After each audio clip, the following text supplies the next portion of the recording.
بسم اللہ الرحمن الرحیم۔ الصلاۃ والسلام علیک یا سیدی یا رسول اللہ وعلی آلک و اصحابک یا رحمت للعالمین۔ تمام اہل اسلام کو السلام علیکم۔ پیارے اسلامی بہن اور بھائیوں، آج کی اس ویڈیو میں الصلاۃ والسلام علیک یا رسول اللہ صلی اللہ علیہ وآلہ وسلم پڑھنے کا جواز اور ثبوت بتانے جا رہا ہوں۔ الصلاۃ والسلام علیک یا رسول اللہ صلی اللہ علیہ وآلہ وسلم کے صیغے سے حضور نبی کریم رؤوف الرحیم صلی اللہ علیہ وآلہ وسلم پر درود و سلام پڑھنا جائز و مستحسن ہے، جس طرح دیگر درود شریف کے صیغوں سے درود و سلام پڑھنا جائز ہے، اور یہ اللہ تعالیٰ کے اس فرمان پاک سے ثابت ہے۔ ارشاد باری تعالیٰ ہے، بے شک اللہ اور اس کے فرشتے درود بھیجتے ہیں اس غیب بتانے والے نبی صلی اللہ علیہ وآلہ وسلم پر۔ اے ایمان والو، ان پر درود اور خوب سلام بھیجو۔ سورہ احزاب آیت نمبر 56۔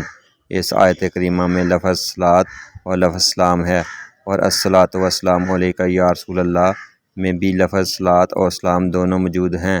آئیے میں آپ کو حوالہ دیتا چلوں۔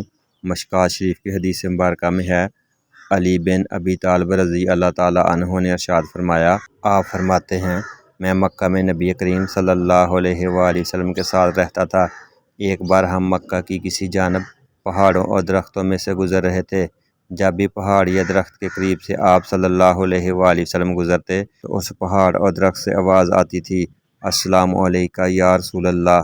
مفتی احمد یار خان نعیمی رحمۃ اللہ علیہ فرماتے ہیں، اس حدیث پاک سے یہ معلوم ہوا کہ ہمارا یہ عرض کرنا کہ الصلاۃ والسلام علیک یا رسول اللہ نہ تو شرک ہے اور نہ ہی حرام ہے، بلکہ جائز ہے۔ اسے تو پتھر درخت بھی حرام نہیں سمجھتے۔ اس کے منکرین پتھروں جانوروں سے بھی بدتر ہیں، جو اتنا بھی نہیں جانتے کہ اللہ کے نبی حاضر و ناظر ہیں۔